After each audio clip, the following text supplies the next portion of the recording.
Vous pensez qu'il n'y a rien de tel qu'un bat-lit pour passer une bat-nuit? Ça tombe bien, nous aussi.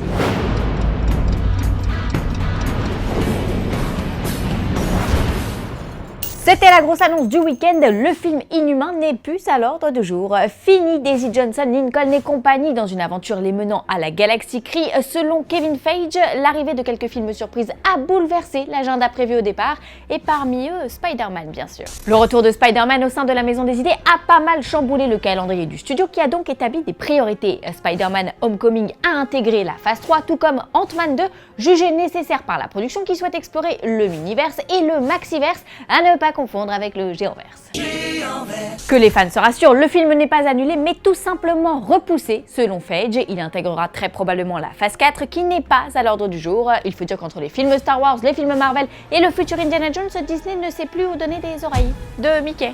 D'ici là, vous pouvez retrouver les Inhumains dans les Agents du Shield, car depuis sa saison 2, la série introduit petit à petit les personnages et leur univers. Ils sont décrits ici comme des êtres compatibles avec la brume terrigène, brume qui provient de cristaux et qui transforme les humains en mutants que l'on appelle des Inhumains. Et là vous vous dites, si les Inhumains sont dans Agents du Shield, est-ce que le film tiendra compte de la série? Eh bien la réponse est oui. Kevin Feige a passé un accord avec les auteurs du show, ils sont libres de créer ce qu'ils veulent autour de l'univers des Inhumains et ce sera au futur film de s'adapter. Un choix plutôt étonnant car chez Marvel ce sont généralement les longs métrages qui donnent le ton. Dernier exemple en date, Civil War. D'ailleurs l'épisode lié au film sera diffusé le 10 mai sur le petit écran. Quant à l'affrontement entre Tony Stark et Steve Rogers, inutile de vous rappeler que ça se passe dès mercredi dans les salles. Alors, heureux?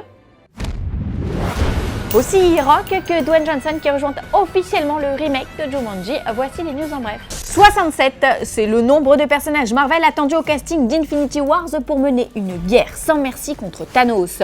Alors au départ, il avait été sous-entendu que les 67 seraient dans cet Avengers 3, mais les scénaristes ont un peu relativisé. Ils ont bien 67 personnages à disposition, mais tous ne seront peut-être pas au rendez-vous. Car c'est un petit peu compliqué de donner à 67 personnages des rôles importants. Il y aura donc une sélection. Et parmi les heureux élus, on pourra compter sur la Sorcière Rouge qui rejoint officiellement la distribution. Elle ne sera pas trop pour mettre à l'amende ce super vilain. Fine. I'll do it myself. On a enfin des nouvelles de Krypton. Le pilote est commandé par la chaîne Sci-Fi qui décidera ensuite de développer ou non la série. Cet épisode 0 sera réalisé par Colm McCarthy, un nom qui ne nous dit pas grand-chose, mais McCarthy n'en est pas à son coup d'essai puisqu'on lui doit un épisode de Sherlock et un autre de Peaky Blinders saison 2. Au rythme où vont les choses, nous devrions en apprendre davantage sur le casting dans les jours à venir. Promis, la moindre annonce sur cette série, nous la décryptons. Allez, la suite. Aujourd'hui, dans le cours des Fanzoniens, on a une réponse pour Neve44 qui nous demande des nouvelles de Sherlock Holmes 3. Eh bien, Robert Downey Jr., en pleine promo pour Civil War, a révélé que le tournage pourrait démarrer dès l'automne. Une nouvelle de nature à rassurer les fans. Pour autant, on se méfie toujours un peu des déclarations de RDJ. Car, petit 1, espérons que ce soit compatible avec le reboot de Spider-Man qu'il tourne cet été.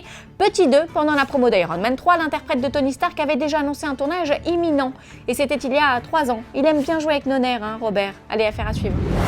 Civil War à la sauce amphétamine, c'est tout de suite dans Fanzone. Le youtubeur Aldo Jones s'est amusé à mettre tout et n'importe quoi dans la bande-annonce de Captain America et c'est tellement barré que ça vaut le coup d'œil, surtout pour le plan de fin. Enjoy et à demain. I don't do that anymore. Well, the people who think you did are coming right now. And they're not planning on taking you alive.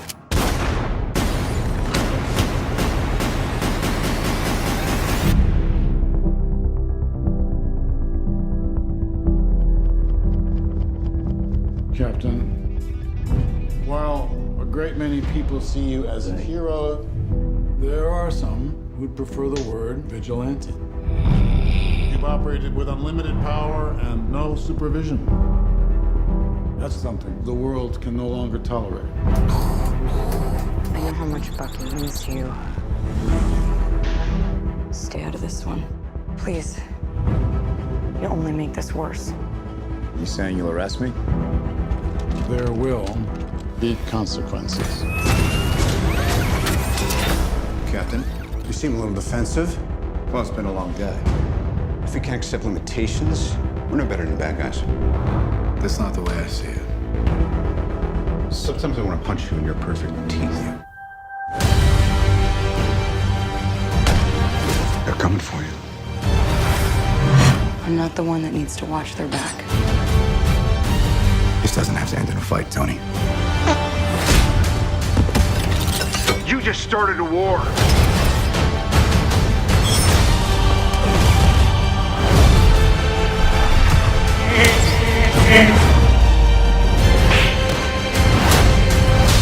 Stay down.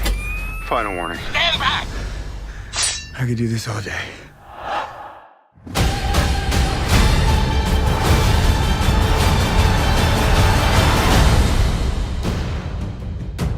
All right, I've run out of patience. On to roost! It